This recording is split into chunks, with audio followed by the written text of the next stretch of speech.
It's my favorite fishing club. I used to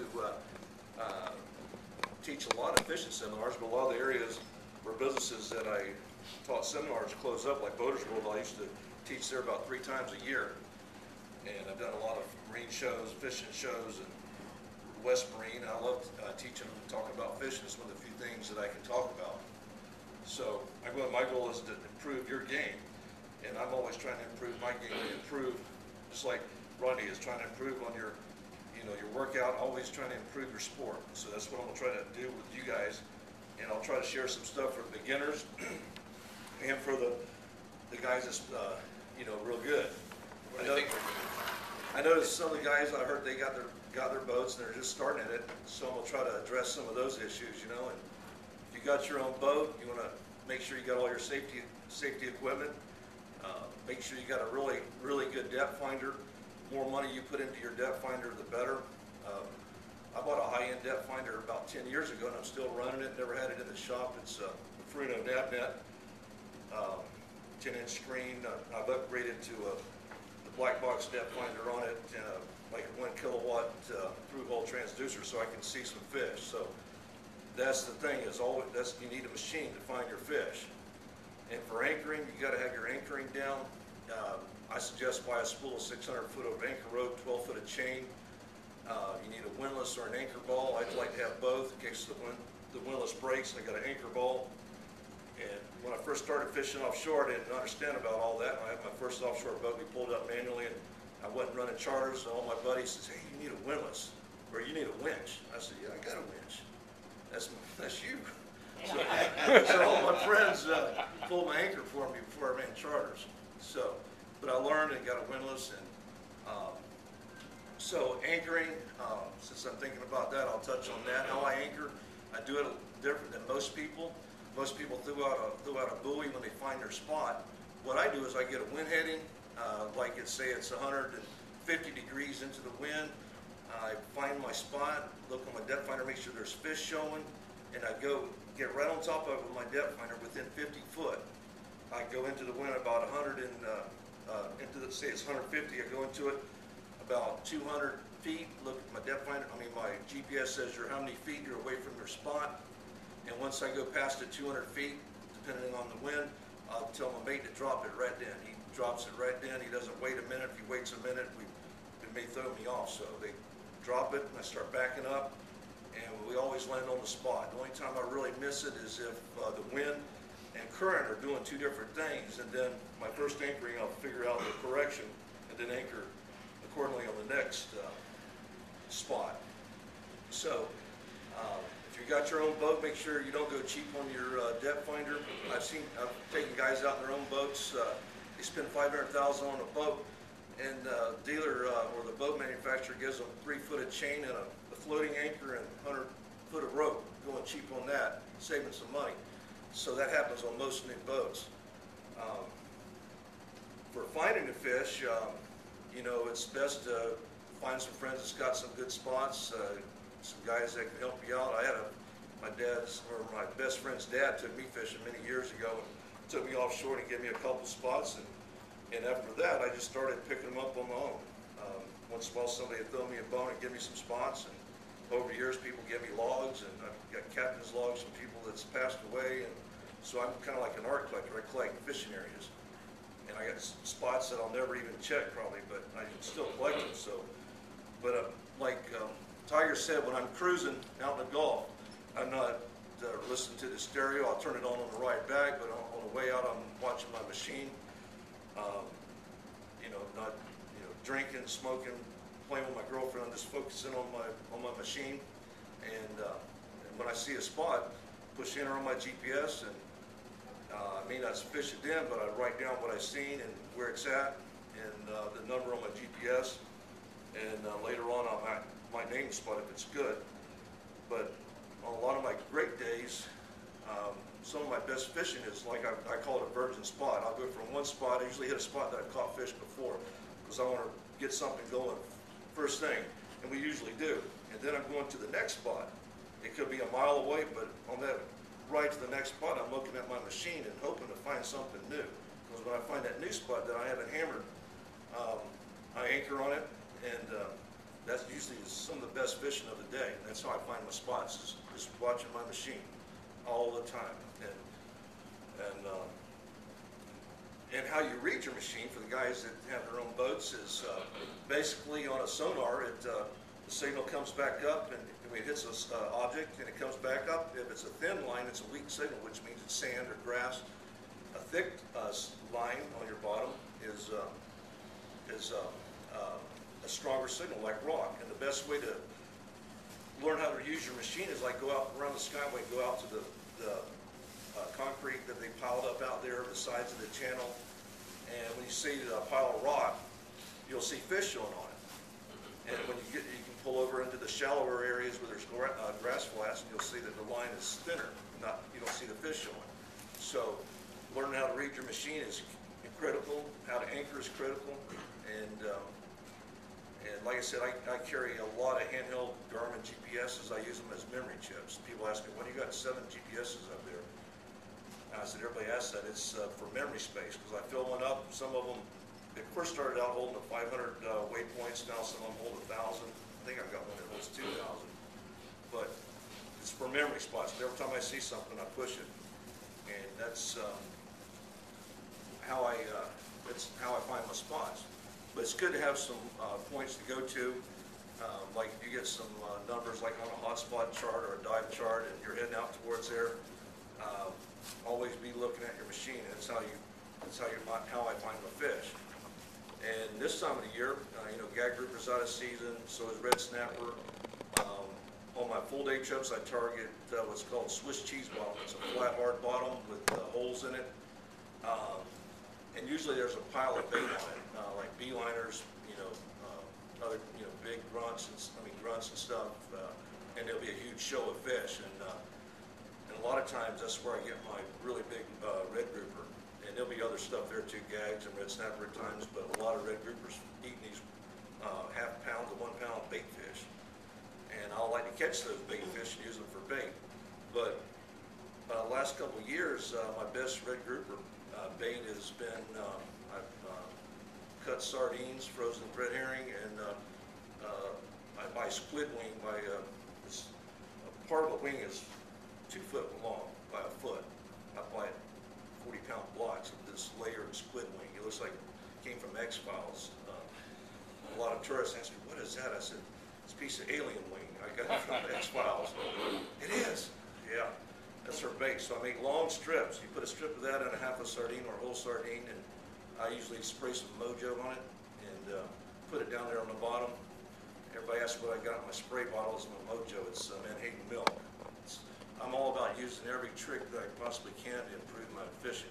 It puts a scent down there, and just having that milk in the water, it acts like a chum. It'll chunk kingfish, mackerel up to your boat. You guys, if you're mackerel fishing tournament, I'd have some of that stuff in the boat. Tournament kingfishermen use it in an IV drip bag. Yeah, and have it. You can actually buy the bags in West Marine. Just have that thing down where it just drips continuously. It'll chum mangrove snapper up to the boat, kingfish up to the boat without a chum bag. It's one of my little tricks.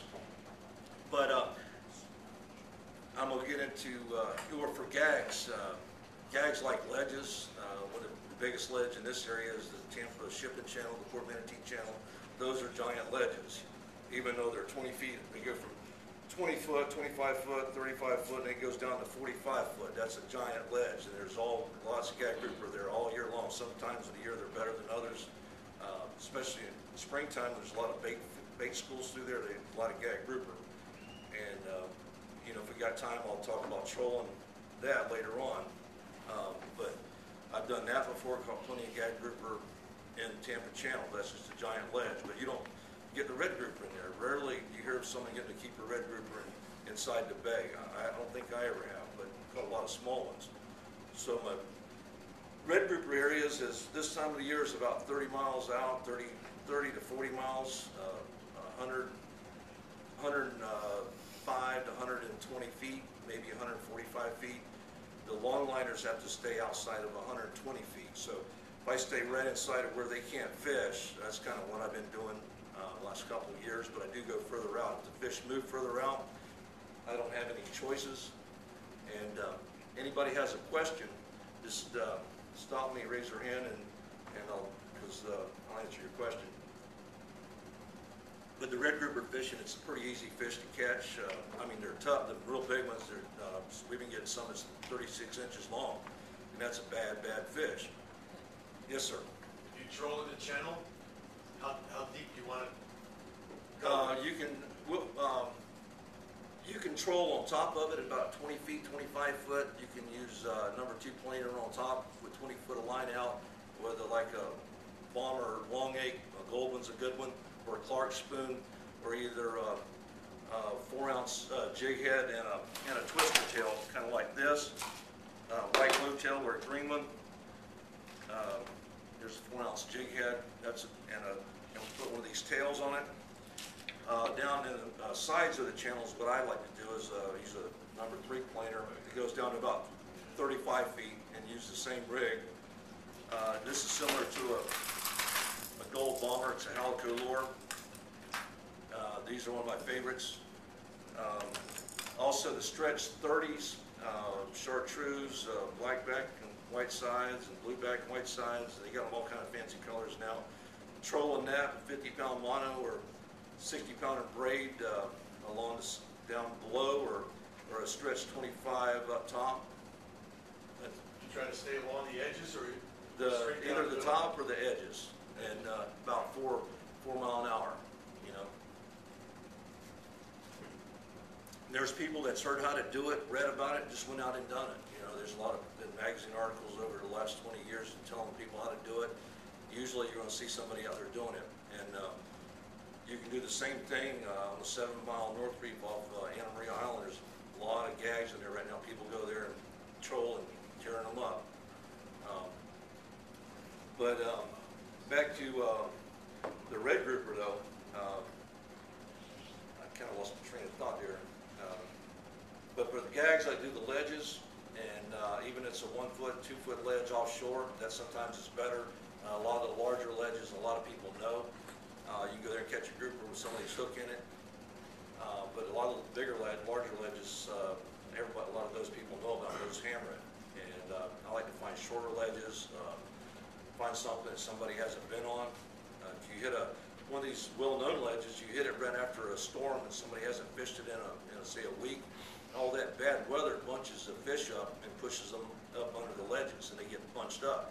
And so I've told this on the radio shows that, tell this a trick, that you hit one of these well-known ledges after the storm, it's like hitting a pot of gold. You'd be the first man that hit it. And I mean, for gag grouper especially. And the mangrove snapper will be on the same ledges, and the red snapper, they're going to be on the ledges or the Swiss cheese bottom mixed in with the other grouper, especially the red grouper. It seems like they're along with the red grouper. They may even show the depth finder above the bottom. And on my machine, the black color is the strongest color. And when I see a big black ball, big black object right above the bottom, that's usually a really big grouper. The lighter colors, be like a yellow. It's going to be maybe bait fish. Red's the next strongest color. Red and black shows on my machine are usually really big fish. And you can have some good spots, but the fish can move or they can get fished out, and you can't just count on one spot all the time. I might hit a spot, and if we don't miss the fish, I'll let you clear the spot out, and I won't hit it maybe for another year. It may not be good for another year. If you take all the big fish off of it, it may take a year to come back. I hit a spot when I first started doing this one time. We took 20 big grouper off of it in one day, and this spot took 5 years for it to ever come back. And I haven't caught that many off of it since then. But we hammered it, and that was just a family trip. And I'm on, for the gags, I love live bait, live pinfish, live grunts. I use, cigar minnows, blue runners. I usually start out on all my spots with sardine and squid. That's my bread and butter. Put that down. And there's some days grouper don't hit the live bait, especially red grouper. I mean, we've had trips where you don't get a red grouper on a live bait, and you'll have a guy that insists on live bait, and you put him on a live bait, and after a while he goes, man, I want some of that dead bait. because all his friends are catching fish, and he's sitting there soaking his live bait. And that's just how the fish are, especially red grouper. When they're biting really crazy, I mean, the red grouper, they eat anything. I had some old dead fish in this. I had these wells, live wells in the bottom of my boat. They just free float. I had some baits in there, and they were over a week old, dead. And I threw them over the side with my dip net. I didn't grab them; they're that nasty. And we're catching these monster red grouper with these nasty old baits in their mouth, you know. But most of the time, they want a nice dead bait. They don't want one like that. For tackle, I'm going to touch on that. I like, like 7 to 8 foot star rod, a 4/0 to 6/0 pin centered reel. I use some other reels, but the standard's been the 4/0 reel. I brought a 6/0 with me today because if you're going for a big grouper, the larger the reel, it's going to be better for you. But this may be a lot of rod for everybody. Not a lot of my clients, it's too much for them, so I have a lot of 4/0s. But I have quite a few of these 6/0s.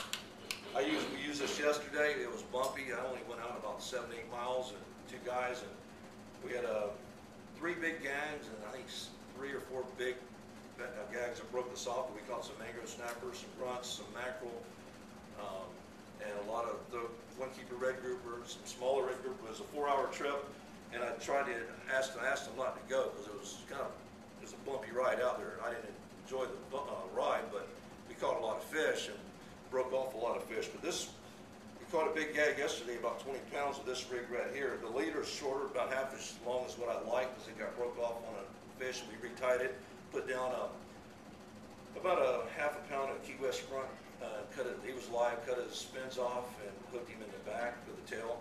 And this is my traditional grouper rig. What's the line you got on that one? This is Pink Andy, 60 pound. I use a 60 pound or 80 pound fluorocarbon leader, and I use a 150 pound swivel, and I use a 7/0 laser sharp Eagle Claw circle hook. That's been I get these at Walmart's. And I use a unit knot for all my knots. You don't need a book of knots like some guy might be trying to sell you. You need a book of knots. You only need one really good knot. If you tie line to line for the flats, double unit knot is all you need. And you can actually not pull it real tight and have a loop. I mean, there's other knots that are good for loop knots for you guys that want to flats fish, but for offshore, I don't do a loop in it. And I'm going to talk about the technique. But this is how I rig. I just use an egg sinker. This was 6 ounce. We were in 50 foot of water. When I'm out at 100 plus or 80 plus feet, I go to an 8 ounce sinker. If the current's really bad, you want to go to maybe a 10 ounce, but usually they're not biting very good on a strong current day. I had a slower day a few days back. It was a really strong current. It was also rough, and these grouper don't bite on a strong current. We caught some. But even in the shipping channel, I've noticed that on a strong tide going ripping through there, they don't bite good. But when that tide slows down in the bay, that's your period. Maybe 45 minutes when the grouper is just going to bite like crazy. And you need to be where you want to fish at that time in the bay. But if it's whipping through there, they go up underneath the rocks and hang out until it calms down. Offshore, if you got a strong, it's not really affected by the tide, but if you got a real strong current, they just do the same thing. They kind of hold out, and usually those tides are around the full moon. And I don't like those strong current days. If I was going to do a personal trip or was going to take somebody that wasn't here on vacation to go offshore, I'd suggest don't go out on a strong current day. And sometimes you don't know until you get out there. But for technique, I'm going to talk about technique, and technique is really critical. You got to, for grouper, most of you guys want to talk about grouper, right? This guy here, he does. So you don't have to forget all about your flats fishing, your walleye fishing, bass fishing, all that stuff. Don't work on grouper. I've had professional bass pros that come out fishing with me that make a lot of money, and I'm trying to be polite and say, hey, if you bass fish, you're not going to do very good. Your granddaughters will outfish you. Oh, that won't never happen. It happened. They caught 20. It was during gag season. We caught 20. They caught 20 big gags. Girls, they caught most most of them, and they had to, after 2 hours of that, they had to stop fishing and lay down because their arms hurt. And it took me about 2 or 3 hours to get the Bass Pro to where he could stop snatching and jigging and to catch fish. So what I'm talking about, all the commercial grouper is caught that's in these restaurants are caught without a hook set, without jigging, without anything. All they do is they come, grab the bait, and swim away. And that's what you want to do. But you have to be ready for when he does that, because if you're not ready, if you're sitting there, like I have a guy sitting here holding his rod with one hand drinking a beer and another hand, I like drinking beer, but on a serious grouper trip, you can't be doing that because he's going to beat your tail. And it happened just recently. I said, you, and he broke off twice right after he put his beer down. I said, and he still got broke off. But you got to be ready. And I'm going to touch about what I kind of do. I try to feel. Everybody talks about wanting to think like a fish. I call it fish whistling. I try to feel what the fish is wanting to do down on the bottom. I'm concentrating on. I've cut everything else out of my mind when I'm fishing. I may be thinking about the next area, but other than that, I'm concentrating on what's happening on the bottom. Some of you've seen some of the real animal shows and seen the ones that I was with them. You might notice that I hold my rod upside down because I got issues. So that's how I hold it. I have my forearm right here as a brace, and I put my line down right on the bottom, and I've got my finger on the line. I have to reel backwards, but I grew up using a spinning reel, so I'm got my bait laying on the bottom. I'm not sitting down. You don't want to sit down grouper fishing unless you've got disabilities or something. And I let my arm kind of float up and down as the boat rocks, because if you bang your sinker or you want to jig it like a guy that fishes perch, the sinker's going to bang the rock and he won't hit you. I had a guy, we had a limited catch a grouper one day, and we had 2 guys on each side. They caught, with all the small ones, they each caught about 40. One guy in the middle, he caught 3. And I said, hey sir, I think the reason you're not catching is you're jigging. You're doing this here all day. He was a perch guy from up north. Oh, I'm not jigging. All right. Anthony, my mate, he says, hey, he goes, the guy he's jigging over there, that's why he's not catching. I said, I mentioned it to him, and he said he's not, so I left him alone. So he caught 3 fish during the day. He was doing this all day long. It just didn't work. And like I tell everybody, your technique is going to cause how much meat you get in a box. Most people want a lot of meat, and it's all about technique. I need technique. I need performance. Everybody wants satisfaction from me, and me to put them on some fish and put fish in the box, but I got to have some performance. You got to help me out. Help me help you, But back to my technique, I'm here, let it lay on the bottom. I'm feeling what's happening down there. If it's a big grouper, if you got your line just where it's touching the bottom, where the sinker's laying on the bottom, you don't want to have a whole bunch of slack out. If you have a bunch of slack out, 6 foot of line before you feel it, he's going to be in the rocks. Because what he does, he comes out of the rocks, grabs your bait, goes back down in the hole, and breaks you off. And you got to stop him. It's full contact sport. We're not playing him. Some people I've taken out, I want to play him. It's funny. I had an old guy. He claimed to be the crankiest guy. I mean, the most stubborn guy he's ever been on my boat. And I said, he's about 85. I said, I agree. I have to agree with you, sir. And he was playing his grouper, man. I just kept retying him. We're busting off, But anyway, I've got my line just touching the bottom. I mean, right on the bottom with just a few inches of slack. So, and a big grouper will come in, especially a gag. You'll feel thump, thump, and all of a sudden, next thing's going to happen. He's hit it with his nose, and next thing he's going to do to the freight train, he's going to do a smackdown on you like the rock. He's just going to slam you, and that's when that slam happens. That's when you react. You come up into the bend and crank as hard as you can. And most of our really big ones, we help you out. We'll do like wicked tuna. We'll pull line through the guys as we pull down and you crank. But if you drop your rod, if you're a pumper, these pumpers, man, they like to do this stuff all day. Their habit is as soon as they pull up, the grouper's out of the rocks, they lower the rod down to get the slack, you back in the hole. Now you don't have to worry about it. And the thing about missing a grouper, you miss 1 or 2 big ones. If it's a slow bite, one grouper shuts that whole spot down. You're done. Especially if it's a real big one, he goes down there and makes noises, he grunts, he turns pale, and you blew your spot. You travel 40 miles to go fishing and you blow your spot because you didn't stop him. I've done that before, and so everything I share I've done before, and I've tried it. I've tried this here, jigging, and watching my 5-year-old daughter, my 9-year-old nephew, and my ex-wife catch all the big groupers because they're doing nothing but standing here. All of a sudden they're just, whoa, slam. Rods bent up underneath the boat, and I'm having to help them out. That's a true story. After I learned to be doing this here, you know, get out and fish my kids and my ex-wife from up north, you know. So, and I used to bass fish and snook fish a lot. So I used to, you know, do a lot of different stuff. I still can when I go back if I do that. But anyway, the bass pro or a walleye guy or a perch snorker, he feels a bump. Oh, he'd be doing this all day. And then when the ladies are out fishing and the little kids are hooking up, he's snatching even more. And after a while, you just have to leave him alone and let him snatch and help the people there catching fish. So the technique is critical. And if some guys, I had a guy the other day, he was a major snatcher. He realized his issue, so he put his rod in a holder, and he got him a really big gag. You know, put it in the holder, and that thing just bent over, and he gets behind it and cranks, and then we halfway up, we got it out and let him fight it.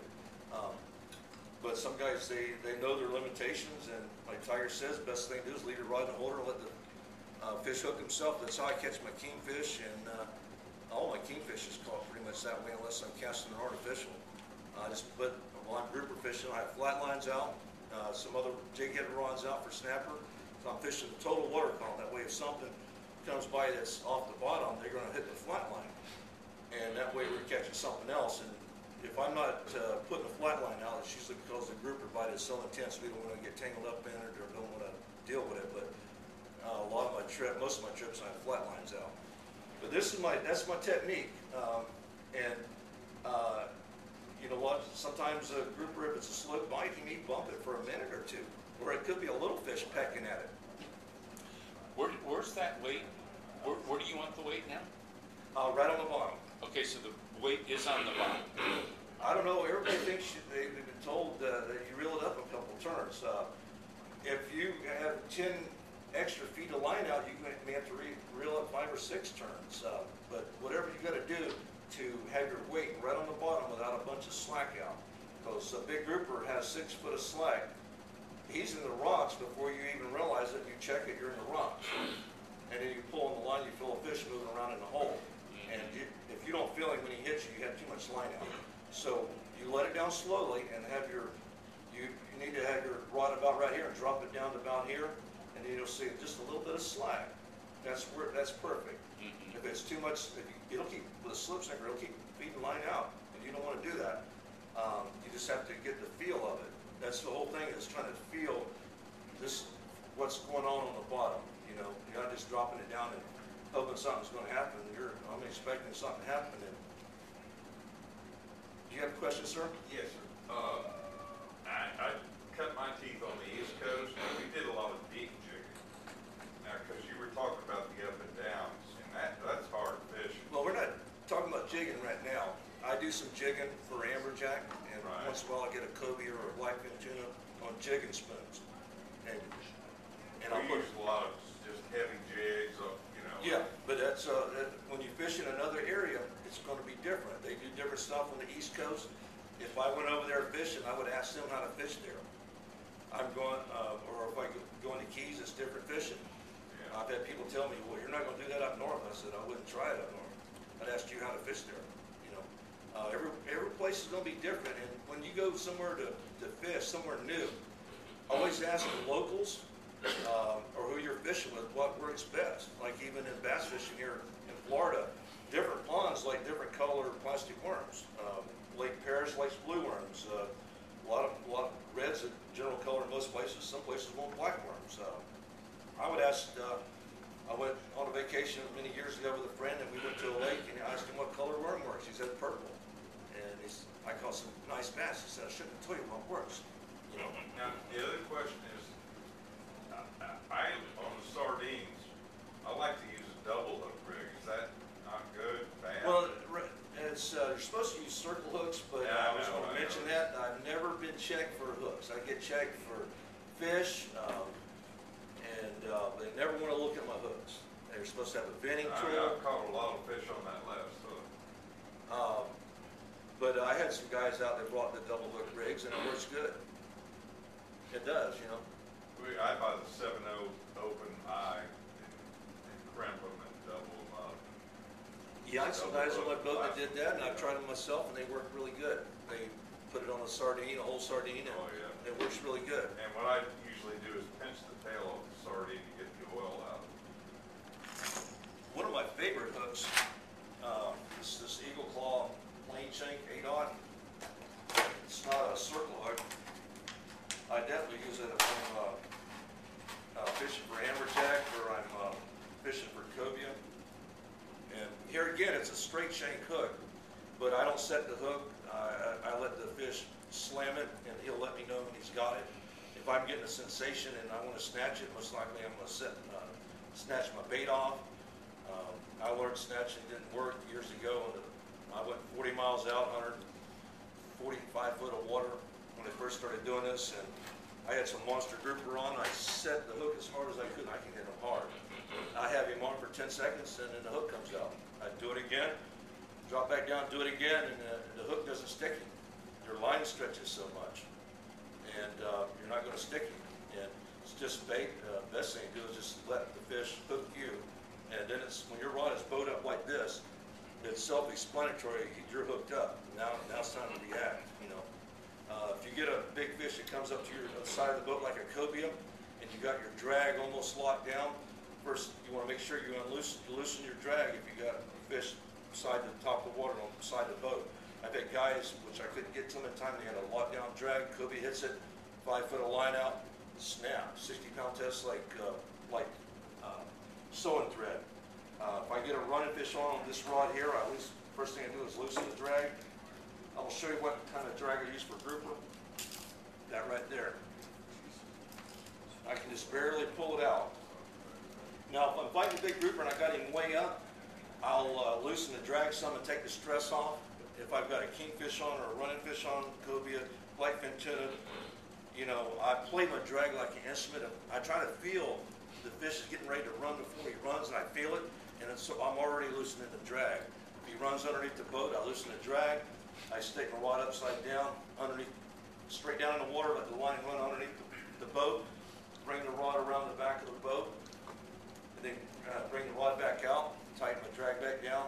Usually if it's with a client, I hand it back to the client, or sometimes we have to go to the front of the boat, loosen the drag, the line's run down the anchor rope, I can feel it rubbing. I'm trying to have my sense of feel down really good, but I can feel the line if it's hitting the anchor rope. A lot of times we run up with a running fish to the anchor rope, and I'll pull the rod around the anchor rope to get it out. And I'm gonna touch on the kingfish and the runfish here in a minute. But this is my grouper game.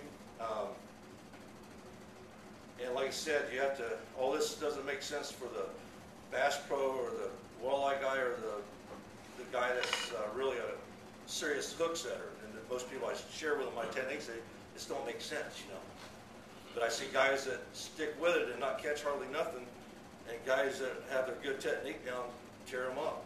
And technique makes a big, big difference. So, yes, sir. How long of a leader do you typically use? I like 2 foot. Like I said, this got broken off and we retied it and put another bait down and got a big grouper on it. I like about to here, That's what I like. If I'm fishing amberjack, I may have a 3 or 4 foot leader. But the longer your leader, the more likely you're going to get broke off in the bottom. Now, I will put a rod in the rod holder, maybe with a longer leader on it, and just have it above the bottom. And you don't get the hits as fast, but the grouper will come up and hit it. And there again, if I've got it in the rod holder, I just get behind it. I don't try to lift it out. I get behind it and crank at least halfway up. Guys will pull a rod out of their holder when you got a big grouper on, all of a sudden they get slammed down like this. Now he's back. Now he went to the bottom because he dropped the rod. And big groupers, it's hard. I mean, if you're not used to using these muscles, it's tough muscles to work. You're working a different set of whatever they are. It's a different set of muscles. What do you say, Rodney? Oh, yeah. So, I see Rodney get ready for ball game. and I had a gentleman back here ask me, "Do you go 80 miles an hour?" I said, "Not necessarily." I said, "Most of the time I go 30 to 40 miles, and so most of us can't handle the stuff at 30 miles. And we're all getting busted off at 30 miles. Ain't no sense in going 80, Yes, sir. 2 quick questions. Do you like monofilament or braided? I like monofilament. Braid will actually, first off, it tangles up really bad. And Does that get them out of the rocks a lot quicker? well, they see it also. I had a guy that I thought he just couldn't fish. He brought his own rod with braid, and we had a limit catch a grouper that day, and he wasn't catching nothing. I thought he couldn't fish. And I finally got him to get off his braided rod, and he took one of mine. And then the next trip out, I had to ask him to stop fishing because he caught more than his limit, and he was catching more fish than everybody else. And here I thought he couldn't fish, but it was his braided line. They see it. I had a lot of my regulars 10 years ago everybody go to braid line. It's a craze. Our snapper catch went way down. Well, the only reason I ask that is it's just, they won't rock up on you so quick. Well, Because there's no stretch, so. yeah, try it, but if you got I know, I two believe- two guys in a boat at the max with it, you know, if you got a bunch of guys, we get tangled bad enough with 6 guys who want to film it. Now, the last question is, if you get rocked up, I've always heard to twang the line. You can do that, or you can Or let just let it go. You can let him go slack, and he'll come out of the. Sometimes he'll come out of the Yeah, hole, and then he'll he'll take go off. out. He'll take off again. Red grouper, a lot of times you can pull them out by hand because they're not in the. They're on a flatter bottom, and it's not as jagged. It's not as undercut. You know, red grouper I can get out a lot easier than I can to gags. Gags, they may be on a ledge that maybe go way undercut, and they may go way up under there. You know, I've had them come out of holes. Give them slack, they run to another hole, then run to another hole, then we can get them, and sometimes we don't. I had a gag yesterday that he hit I'm going to touch on this mangrove snapper technique. We were catching mangrove snappers with a jig head, and I used braided line for that because it sinks just perfect. I used 25-pound braid, about a 4-foot length of 30-pound mono tied without a swivel, and a jig head with shrimp or a live shiner or shrimp's my favorite, or a chunk of sardines. We had 3 gags hit him yesterday, and one of them, he was so big he couldn't get in the hole, and he ran like a kingfish. And so we're just holding, we thought it was a kingfish, and he ran a long ways out, and until he stopped and went in the hole. So it wasn't a kingfish, that was a big gag. And that's not the only thing I use braided for. If I was going to fish for snook around docks, I would use 60-pound braid because it'll wrap around the pylon and don't break. But I have done my own studies. I've even done permit, put a rod out with a crab with a braid, with a mono leader, another rod out with a rod holder with 25-pound pink candy without a leader, and one with a fluorocarbon leader, and the one without a leader got the most hits over the one with the fluorocarbon leader, and the braid never got hit on permit with crabs. I did my own research on that. Same day, permit, catching more than one permit, catch a bunch of them. But this is my jig head I put out. I use a double unit knot here. This is probably 25-pound Power Pro. I just cast it out, put it in the rod holder, bends over, you got your fish. You got a longer leader on that one, though. Well, this doesn't even have, this is the only weight it's got. It's what it does, it just sinks down very slowly. And it's not designed to bottom fish. It's more of the snapper have been coming up where you can see them. And After you get them like chummed up or something like that. We've been chumming them up. In the last 3 weeks, I've been chumming them up where you can see them. I had a group, 2 little girls out with their dad and another guy out last week. These are nice 2 or 3 pound mangroves up where you can see them. Every time they come up to the surface, the girls would scream, and then they'd go back down. But we caught a bunch of them, and then they wanted to get some. I asked them, they slowed down. And then I said, "You want to get something big?" So we went to a wreck and got some amberjack and barracuda for them. But we had some grouper too. But this is designed not to be bottom fishing. But this is what we had the big gag on yesterday. I had 3 rods like this out. I had just 2 guys fishing. I had flat line out, like it was cigar minnows and sardines for kingfish and mackerel. Had these 3 of these out like this for mangoes. We're catching mangoes on these, and we're chumming. But we had 3 good gags hit on, but it's hard to stop. It's hard to stop a big gag on this right here, though. But one ran a long ways out. For my snapper, for my mangrove snapper, I kind of like this 25-pound pink candy, 1 to 3 aught hook, 2-ounce weight. If you're, some guys you can go even smaller. I go with like a 2.5, 3-foot leader. Sometimes I'll even put a glow bead on it, green glow bead. They mangrove snapper love them. I'm always was kind of grew up less jewelry on the rod, the better. But if you meet some guys, man, they got all kind of, it looks like Ace Hardware on there, you know, on the rod. I'm trying to keep it simple, but I learned stuff from some people that came out with me and they used the green glow beads and they killed a lot of mangrove snapper. But this is like a 30-pound fluorocarbon leader, and this is a 3/0 hook on here, and I fish it the same way, except I hold the reel, I crank it forward, have my finger on the line, and if you really concentrate, have your finger on the line, you can feel a mangrove snapper's jaws pop on your bait. And right then he doesn't have it, so you got to resist the urge to do something. Most people got to do something. Just relax. And I mean, it's kind of, when your adrenaline's pumping, you got something pumping on your line, you got to do something. But he comes and hits it like this and backs off, and you go, whoa! You snatch your bait off, you know.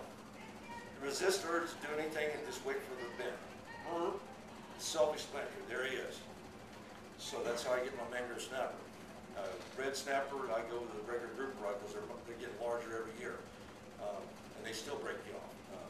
This is how I catch my mangrove snapper. If I was going to fish in Tampa Bay shipping channel, I'd fish the same way. But that's how I do my mangoes. They like chum blocks. They like chopped up sardines towed out the back. Menhaden roll for chum. And while I'm doing all this, this is my kingfish rig. As you can see, it's kind of bent up, so it's actually proven. I use, I think it's a 5/0 live bait hook, either a 1 to 1/0 treble. Usually try to get a strong, like an owner treble. I think this was originally a red eagle claw treble.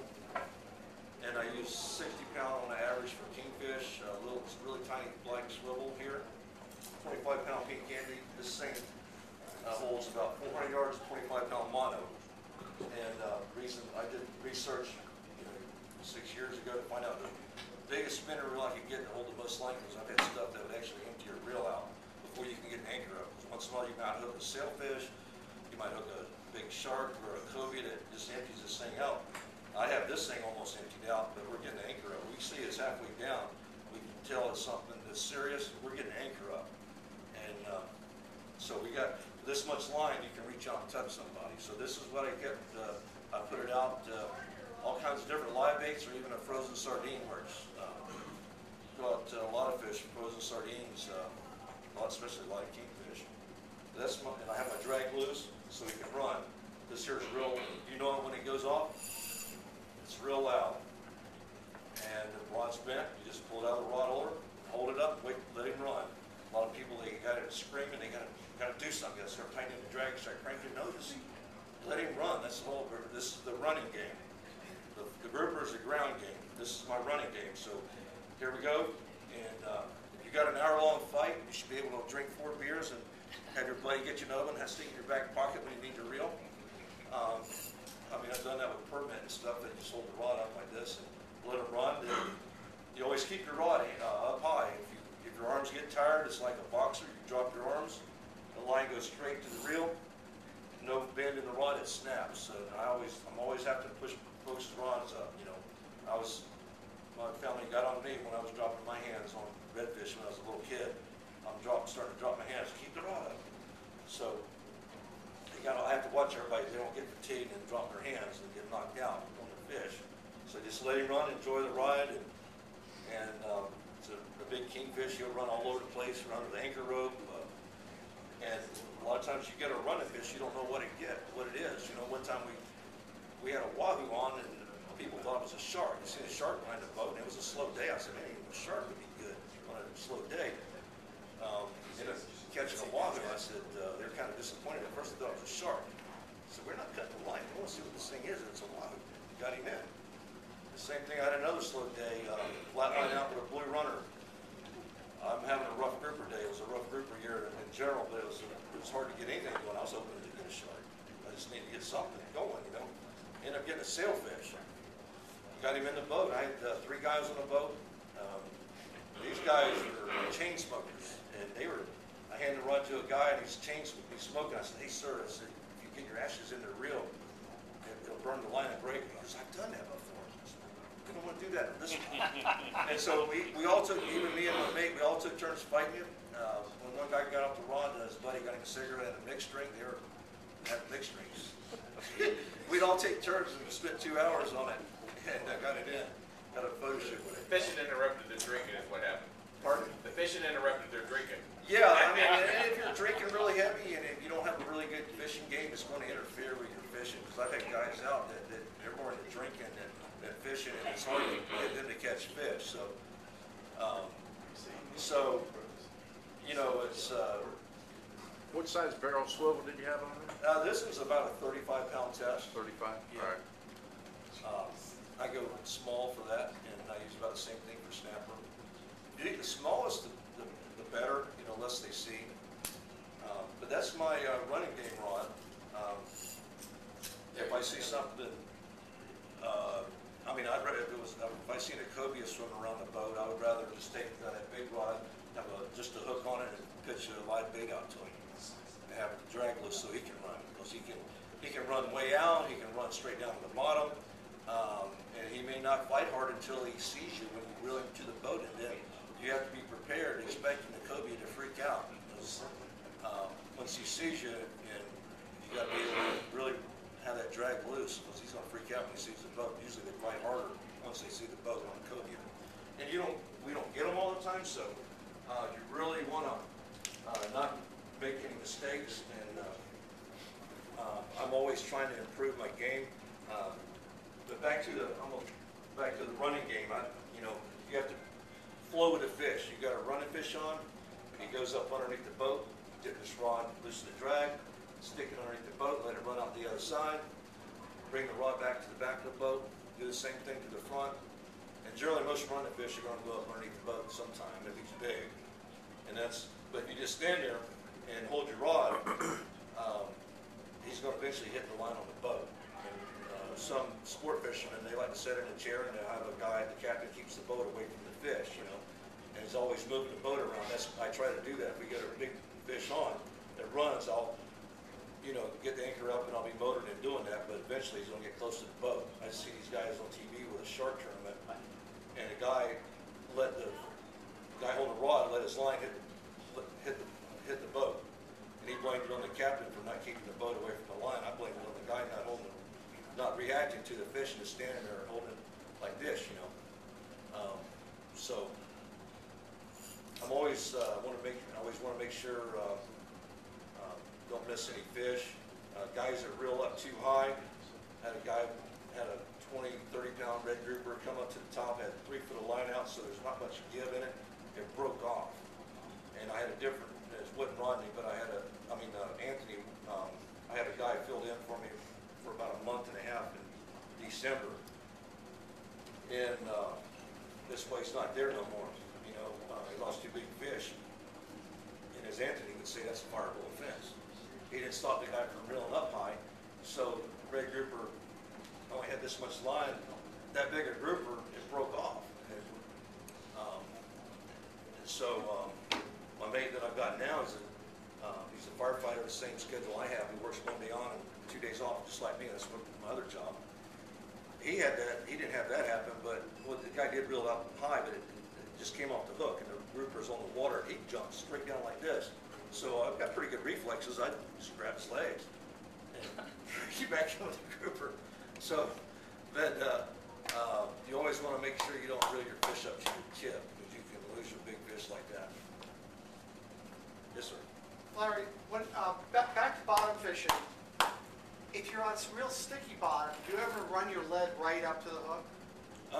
Generally, when I do that is when we get broke off a lot, and we can't just keep tying leaders. I like a leader, but we do get a lot of nice fish with the knocker rigs.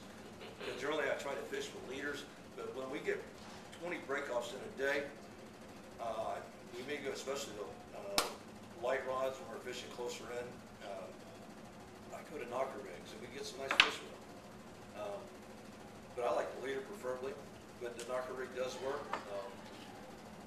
Generally, when I go to that, it's when we're just losing too many fish, too many break-offs, and you gotta understand, I take folks out that don't fish, or don't, you know, a lot of families with kids or elderly, and they don't react when a big fish hits them, and all of a sudden it popped off, and you can't keep up tying leaders, so we go to knocker rig, you know, and we keep catching fish. I have had days when I was doing personal trips and I went to a knocker rig and it seemed like I caught less than the other guys. So, kind of quit using it personally, but I have that application. It does work. Mangrove snappers like it, but some guys, that's their favorite way to fish. Any more questions? You fish the pipeline? I do, but not much, because it's, I leave out of Lone Boat Pass, and it's further north for me. I have all the mitigation reefs and all that rock piles and stuff, but I've been there, but it's, I have to tack on so many extra miles, see, instead of if you're leaving from Egmont Key. So that's why I don't go down to the pipeline. But I fished it before and did good on it. I like fishing there, it's just, it's costing me more fuel to go, and so as long as I'm catching fish south, that's the main thing. It's good though. Where do we stand now with our red snapper season, and did something change with red grouper? Red grouper is open all year, 4 per person. Red snapper, I believe it opens June the 1st to the 11th, Okay. 11-day season. And that's, there again, that's too much government control. I heard, somebody told me that they cut the red grouper limit down to 3. No, it's 4. Okay. If you look in the regs, it's 4 per person all year long, and you can have a scamp mixed in with it, or scamp. Gags open July the 1st to go through maybe December the 3rd. I will double check on that, but they change them all the time, so you have to stay up on the rules all the time. They change up right in the middle of the season too. Yeah. So Every Every time you go, look on the website before you go out. Is it possible that they can stretch that red snapper season? They're not or going is that a done They deal? fought like hell to sit there because originally it was supposed to be for the full month, because last year they gave us an extra 14 days on it. 40 days, right? And this year they sat there and they cut it more than half. You only get 11 days. CCA fought like hell for it. FRA fought like hell for it, and Gulf Coast Council, they're the ones that sit there and shut it down. I tell you how bad it was. People in Louisiana, the coon asses, they kicked the Gulf Council out of Louisiana. None of their rules apply to them at all. Yeah, but they got access, we know. Yeah, they can sit there and go 5 miles offshore, and they're in the game. So it doesn't matter to them what happens to us. I've never seen a red snapper inside state waters. Yeah, and they sit there. They lengthened the state red snapper season. They lengthened the state red snapper season, but you never ever caught a red snapper in state waters. It's not happening. They do up in the Panhandle. Yes. But not here. It's just a deeper water fish. Last year they were doing good about 155, 160 foot. You would catch some in 115, 120, but the biggest catches were around 160 foot. And it probably will be that way this year. So that's a long run. And once you find them, they're easy to catch. But now they're really getting bigger. Since I've been catching them, it's been about 10 years. They first started showing up. They seem like every year they're getting larger. I mean, monsters now. And a lot of those breakoffs that we get into, like on Rodney's trip, you guys, some of those are probably monster red snappers that were breaking us off. I think they were bad, you know, and they're there. But yeah, that's one thing I've always thought is that the governors appoint the Marine, the NOAA Fisheries Commission. If we could really, if the people really put the pressure on the governor, especially during election time, we just get rid of all these people making the rules, just fire them. Like Donald Trump says, you're fired, fire them. No, we're not going to vote for you. Just like they did with the net ban. We had so much public support for that, they got it through. People really rallied about it. We could probably change it. We get rid of the people messing up the fishing.